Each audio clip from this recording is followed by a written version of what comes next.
Channel पर सभी का हार्दिक स्वागत है। आरपीसी स्कूल लेक्चरर के प्रथम प्रश्न पत्र की क्लास छिपने चल रही थी, तो आज 24वीं क्लास है। तो आज हम पढ़ेंगे महाराणा प्रताप के बारे में। तो महाराणा प्रताप के बारे में पहले हम शुरुआत करते हैं आरबीसी के। ये जो स्क्रीन पे देख रहे हो आप, ये आरबीसी की कक्षा 7 की पुस्तक है। तो इसमें डिटेल से बता रखा है महाराणा प्रताप जी के बारे में।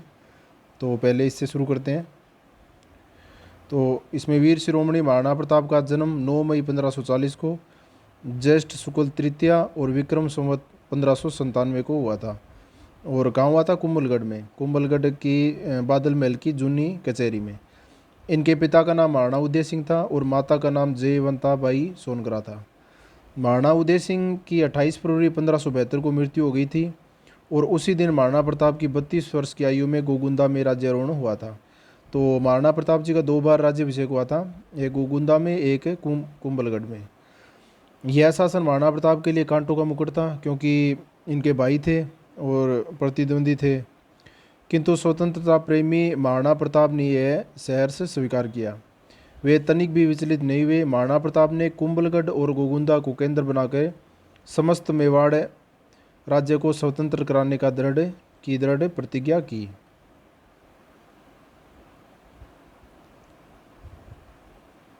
जनमानस को स्वतंत्रता एवं संस्कृति की रक्षा के लिए प्रेरित किया। जनजाति वर्ग को संगठित कर उन्हें अपनी सेना का अंग बनाया और कुंभलगढ़ से लगे गोडवाड़ा भूभाग और अरावली की घाटियों में सैनिक व्यवस्था की। सिरोही व गुजरात से लगी सीमा व्यवस्था को संगठित किया। तो इसके बारे में ये बेसिक जानकारी है महाराणा प्रताप जी के बारे में। मेवाड़ में 1567-68 में हुए संघर्ष की भयंकरता से अकबर परिचित था। तो ये उदय सिंह के टाइम में इन्होंने आक्रमण किया था अकबर ने।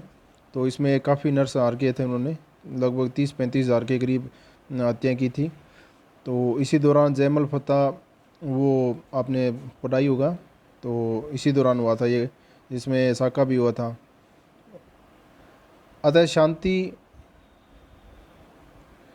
प्रयासों में कूटनीति से समस्या को सुलझाने का प्रयास किया। उसने एक एक करके 4 शिष्टमंडल महाराणा प्रताप के पास भेजे, किंतु महाराणा प्रताप ने उसकी कूटनीतिक प्रयासों को विफल कर दिया। तो 4 शिष्टमंडल महाराणा प्रताप के लिए भेजे थे अकबर ने।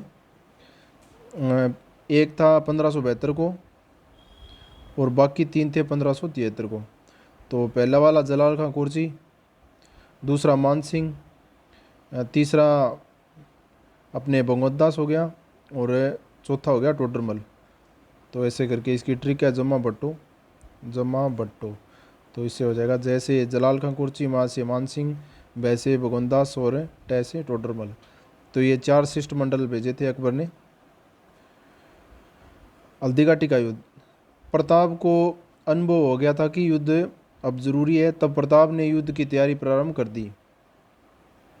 मेवाड़ के मुख्य पहाड़ी क्षेत्र में प्रवेश के संकटे मार्ग एवं सामरिक महत्व के स्थानों पर अपनी स्थिति मजबूत करनी शुरू कर दी। मैदानी क्षेत्रों में लोगों को पहाड़ी इलाकों में भेज दिया तथा खेती करने पर पाबंदी लगा दी, ताकि शत्रु सेना को रसद सामग्री नहीं मिल सके। तो ये इनके युद्ध रणनीति थी प्रताप की। प्रताप को सभी वर्गों का पूर्ण सहयोग मिला, अतः जनता युद्ध के लिए मानसिक रूप से तैयार थी। उधर अकबर ने अन्य सैनिक अभियानों से मुक्ति पाकर मेवाड़ की ओर ध्यान केंद्रित किया।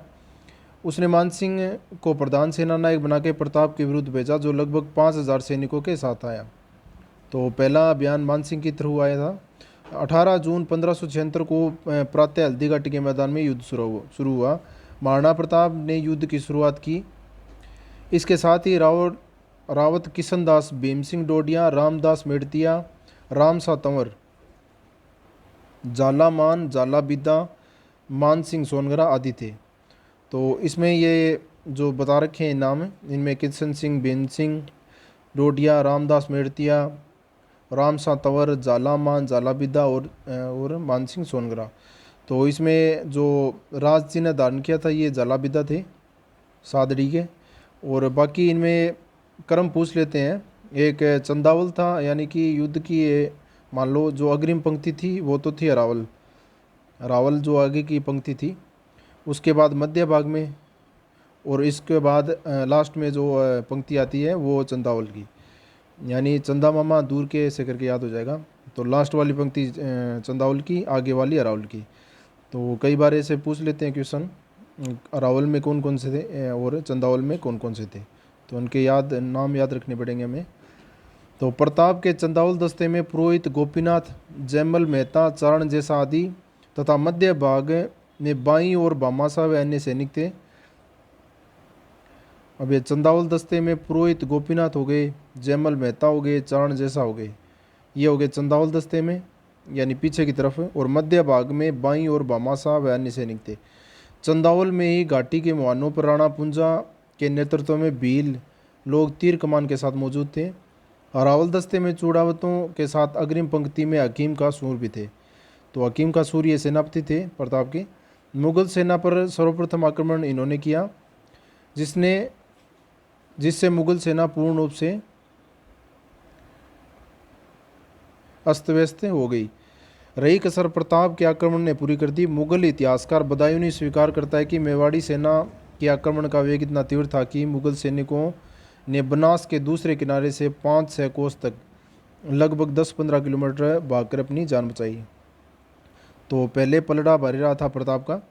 अब प्रताप ने अपने चैत्य घोड़े की छलांग लगवाकर हाथी पर सवार मानसिंह पर अपने भाले से वार किया और मानसिंह बच गया। उसका हाथी मानसिंह को लेकर भाग गया। इस घटना में चेतक का पिछला पैर हाथी की सूंड में लगी तलवार से जख्मी हो गया। प्रताप को शत्रु सेना ने घेर लिया। तो हाथियों का भी युद्ध हुआ था इसमें। तो हाथियों में कई नाम आते हैं, ये राम प्रसाद, पीर प्रसाद, लूना, ऐसे करके कई आगे आएंगे नाम इनके। तो ये जो इन्होंने पहला वार किया था तो इससे ये अपना चेतक ये घायल हो गया था। तो सूंड में लगी हुई थी तलवार, उससे पैर कट गया। तो इसके बाद लेकिन प्रताप के ने संतुलन बनाए रखा और अपनी शक्ति से भूतपूर्व प्रदर्शन करते हुए मुगल सेना में उपस्थित बलिष्ठ पठान बहलोल खां के वार का ऐसा प्रतिकार किया कि खान के जिरह बख्तर सहित उसके घोड़े के भी 2 फाड़ हो गए। इस दृश्य को देख के मुगल सेना में हड़कंप मच गया। अब प्रताप ने युद्ध को मैदान की बजाय पहाड़ों में मोड़ने का प्रयास किया। तो पहले युद्ध हो रहा था पहाड़ों में, अब ये मैदान की तरफ आने का प्रयास करने लगे। उसकी सेना के दोनों भाग एकत्र होकर पहाड़ों की ओर मुड़े और गंतव्य स्थान पर पहुंचे। तब तक मुगल सेना को रोके रखने का उत्तरदायित्व जालामान को सौंपा। जालामान ने अपने जीवन उत्सर्ग करके भी अपने कर्तव्य का पालन किया। इस युद्ध में मुगल सैनिकों का मनोबल इतना टूट चुका था कि उसने प्रताप की सेना का पीछा करने का साहस नहीं रहा। अब आगे देखा युद्ध के परिणाम। मेवाड़ की इस विजय ने प्रताप के नेतृत्व ने जनमानस का विश्वास दृढ़ किया। इस युद्ध ने मुगलों के अजय होने का भ्रम तोड़ दिया। अब प्रताप वीर शिरोमणि के रूप में स्थापित हो गए। भारत में पहली बार मुगल सेना को करारी हार का सामना करना पड़ा। मुगल सेना को प्रताप के भय नियंत्रण सताता रहा, इसलिए हल्दी घाटी से गोगुंदा पहुंचने पर भी वह इस भय से उबर नहीं सकी। प्रताप के एकाएक आक्रमणों के भय से मुगल लश्कर ने गोगुंदा में अपने क्षेत्र इर्द गिर्द ईंटों से इतनी बड़ी दीवार का निर्माण करवाया जो प्रताप के घुड़सवार भी कूद के अंदर न आ सके। गोगुंदा में मुगल सेना की हालत बंदी जैसी हो गई थी। भीलू राणा पुंजा के नेतृत्व में प्रताप के सैनिकों ने गोगुंदा की इतनी दृढ़ नाकाबंदी कर दी कि बाहर से किसी भी प्रकार की खाद्य व अन्य सामग्री मुगल छावनी में नहीं पहुंच सके। तो ये इन्होंने जो खाद्य सामग्री थी उनके लिए ये रोक लगा दी थी इन्होंने। इस कारण मुगल सैनिकों एवं जानवरों के भूखे मरने की नौबत आने लगी। निराश होकर मुगल सेना गोगुंदा खाली कर अकबर के दरबार में लौट गई। हल्दी घाटी की पराजय से त्रस्त होकर अकबर ने मान सिंह व आसफ खां को मुगल दरबार में उपस्थित होने से रोक लगा दी। शाही सेना के जाने के बाद प्रताप पुनः कुंभलगढ़ लौट आए। हल्दी घाटी के युद्ध के बाद अगले 5 वर्ष तक प्रताप छापामार युद्ध प्रणाली से मुगलों को छकाते रहे। अकबर ने 3 बार शाहबाज खां को प्रताप के विरुद्ध भेजा। तो इसके बाद शाहबाज खां को भेजा था 3 बार, किंतु उसे असफल होकर लौटना पड़ा। मुगलों को असहायावस्था में पाकर प्रताप ने प्रतिरक्षात्मक की उपेक्षा आक्रामक नीति अपनाई। इन्होंने अपना पहला प्रयोग दिवेर में किया। तो इसके बाद इन्होंने आक्रमण किया प्रताप ने। अक्टूबर 1582 में प्रताप ने अपने सैनिकों के साथ मुगलों के प्रमुख थाने दिवेर राजमंद को घेर लिया। मुगल सेना नायक सुल्तान खां को जैसे ही इस घेरे की खबर लगी, उसने आसपास के 17 थानों के थानेदार को बुला लिया। दिवेर थाने के पास दोनों सेनाएं आमने सामने हुई। सुल्तान खां हाथी पर सवार था और महाराणा प्रताप के साथ युवराज अमर सिंह सहित अनेक सरदार व भील सैनिक थे। प्रताप ने सुल्तान खां के हाथी को मार डाला और वह वहां से भाग गया और घोड़े पर सवार होकर पुनः युद्धभूमि में आया। अमर सिंह तलवार लेकर सुल्तान खां की तरफ लपके और तलवार का वार किया। सुल्तान खां ने तलवार के वार से बचने की कोशिश की तो अमर सिंह ने अपने भाले से उसे बीन डाला। इससे मुगल सेना वहां ठहरने की। दिवेर के युद्ध में भी प्रताप की निर्णायक जीत हुई। इसके बाद कुंभलगढ़ की तरफ बढ़े और कुंभलगढ़ सहित आसपास के सभी मुगल थानों पर अधिकार कर लिया।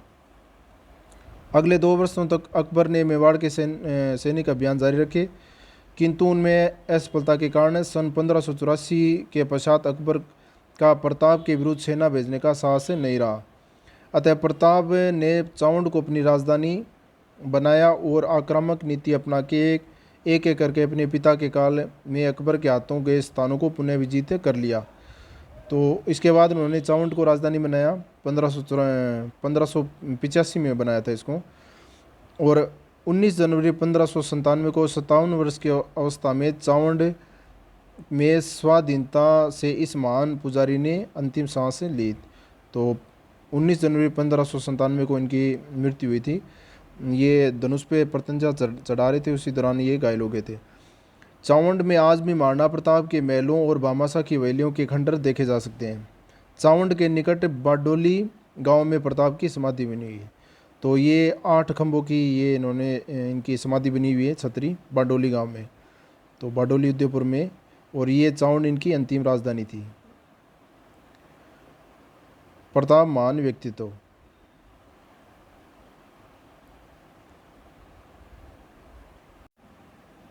प्रताप का महान व्यक्तित्व। महाराणा प्रताप श्रेष्ठ योद्धा व सच्चे जननायक थे। सभी धर्मों के लोग मातृभूमि से स्वाधीनता संघर्ष से में प्रताप के साथ थे। तो इसमें बेसिक थोड़ी बता रखी है। इसमें काम की बात, तो अकाल दर अकाल जूझने वाली प्रजा को शासकों के लिए जल बचत एवं कम खर्च से जलाशय बनाने की तकनीक दी। यही नहीं, पर्यावरण सुरक्षा को प्रत्येक शासक और नागरिक के कर्तव्य के रूप में परिभाषित किया। प्रताप का यह योगदान उनकी वैश्विक दृष्टि का परिचायक है। इसी ध्येय से प्रताप ने विश्व वल्लभ, जो संसार को प्रिय हो, नाम से वृक्ष आयुर्विज्ञान ग्रंथ की रचना करवाई। तो ये विश्व वल्लभ ये रचना किसने करवाई थी? प्रताप ने।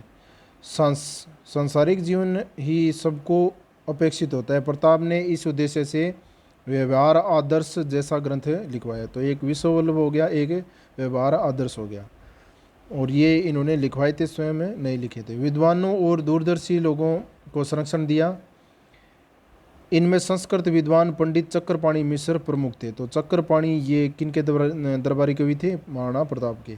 प्रताप के संरक्षण में लिखी गई राज्याभिषेक पद्धति भारतीय शासकों के लिए आदर्श बनी है। तो विश्व वल्लभ व्यवहार आदर्श, और ये चक्रपाणी मिश्र ये इनके पंडित थे। और राज्याभिषेक पद्धति ये इनके काल में लिखी गई थी। मेवाड़ और गुजरात के शासकों सहित मराठा शासक भी अपना अभिषेक इसी पद्धति से करवाने लगे। महाराणा प्रताप ने संगीत, मूर्तिकला और चित्रकला को संरक्षण दिया।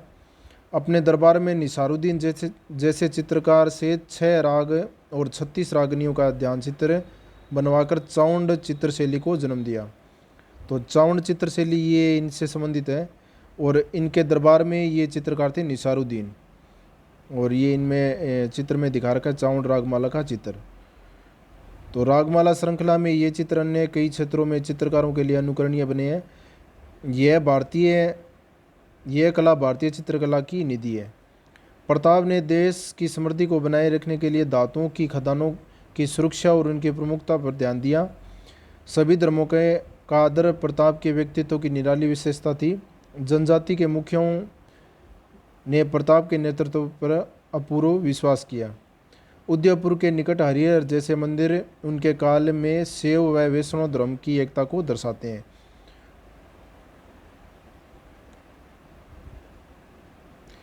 इस प्रकार राष्ट्र प्रेम, सर्वधर्म समभाव, सहिष्णुता, करुणा, संवेदनशीलता के लिए युद्ध, नीतिगत आदर्शों की पालना, मानवाधिकार की सुरक्षा, नारी सम्मान, पर्यावरण और जल संरक्षण, सर्व सामान्य को आदर देना जैसे मूल्य साहित्य संस्कृति के प्रति उनकी महानता का उज्जवल परिचायक है। महाराणा प्रताप की समाधि जन जन को विराट चरित्र नायक के कीर्ति में जीवन और आदर्शों की प्रेरणा देती है। प्रताप के बारे में कहा गया है, पग पग बग्या पहाड़, धरा छोड़ राख्यो धर्म, महाराणा मेवाड़, हृदय बसिया इंद्र। तो इस तरह से ये दे रखा है इसमें कक्षा 7 की पुस्तक में। तो अब नोट्स में देख लेते हैं। महाराणा प्रताप, इनका जन्म 9 मई 1540 ज्येष्ठ शुक्ल तृतीया को, विक्रम संवत हो गया 1597। तो 1540 में अपने 57 जोड़ दो, 57 साल आगे चलता है ये विक्रम संवत अपना। कुंभलगढ़ के बादल महल की जूनी कचहरी में इनका जन्म हुआ था। इनके पिता का नाम राणा उदय सिंह, माता का नाम जयवंताबाई, ये अखेरा सोनगरा की पुत्री थी। इनका उपनाम राजस्थान की जीजाबाई, तो इनको राजस्थान की जीजाबाई भी बोलते हैं, जयवंताबाई को। इनका राज्याभिषेक 2 बार हुआ था। पहला 28 फरवरी 1572 गोगुंदा में महादेव की बावड़ी, और दूसरा हुआ था कुंभलगढ़ में। इनके भाई थे शक्ति सिंह और जगमाल। जगमाल थे ये धीर भाई भटियाणी का पुत्र था, और अकबर द्वारा जाजपुर व आंधी की जागीरें इनको दी गई थी। तो ये अकबर की शरण में चले गए थे और इनको जाजपुर और आंधी की जागीरें इनको दी गई थी, जाजपुर और आंधी की जागीर। और दत्तानी का युद्ध में 1583 को हुआ था ये, इनमें ये वीरगति को प्राप्त हो गए थे। तो ये जगमाल की स्टोरी थी।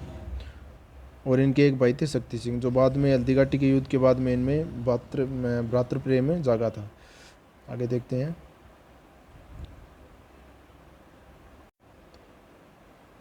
अकबर के द्वारा भेजे शिष्टमंडल, तो 4 शिष्टमंडल थे। पहला था जलाल खां कोरची के द्वारा भेजा गया नवंबर 1572 को, दूसरा मान सिंह, तीसरा भगवंत दास और चौथा टोडरमल। तो कोरची वाला नवंबर 1572 को, मान सिंह जून 1573, भगवंत दास सितंबर 1573 और टोडरमल दिसंबर 1573 को। हल्दी घाटी का युद्ध, हल्दी घाटी के युद्ध की 2 वैसे सर्वमान्य दिनांक तो इसके 18 जून 1576 को है, और एक 21 जून 1576 भी है। ये गोपीनाथ शर्मा द्वारा बताई गई है। और ये हुआ था आषाढ़ बद्धी सप्तमी को, विक्रम संवत इसमें 57 जोड़ दो तो ये 1633 हो जाएगा। और इसके उपनाम हो गए, उपनाम हल्दी घाटी का युद्ध ये बोला था जेम्स टोड ने, गोगुंदा का युद्ध बदायूनी ने बोला था, खमनोर का युद्ध अबुल फजल ने, मेवाड़ की थर्मोपल्ली जेम्स टोड, और हाथियों का युद्ध और बनास का युद्ध ये भी इनके उपनाम हैं। और सेना के पड़ाव, प्रताप की सेना के पड़ाव, पहला पड़ाव था इनका गोगुंदा में, और अंतिम पड़ाव यानी युद्ध से पूर्व लोसिंग गांव में। और अकबर की सेना का पहला पड़ाव मांडलगढ़, और अंतिम पड़ाव इनका मोलेला रासवन में। और सेना का अनुपात था इनका 4:1, यानी 1 इनके सैनिक प्रताप के और 4 इनके। तो सेना की संख्या में ये ज़्यादा थे अकबर के। हल्दी घाटी का युद्ध, इसमें जो पंक्तियाँ दे रखी है युद्ध में, जो रणनीति है इनकी, तो अरावल अग्रिम पंक्ति है। तो इसके हिसाब से प्रताप की ओर से थे किशनदास, रावत सांगा, हाकिम खां सूरी, भीम सिंह और रामदास राठौड़। तो ये अरावल पंक्ति में थे प्रताप की ओर से। और अकबर की तरफ से, मान सिंह की तरफ से कौन कौन थे? जगन्नाथ कछावा, सैयद आसिम बरा और आसफ खां।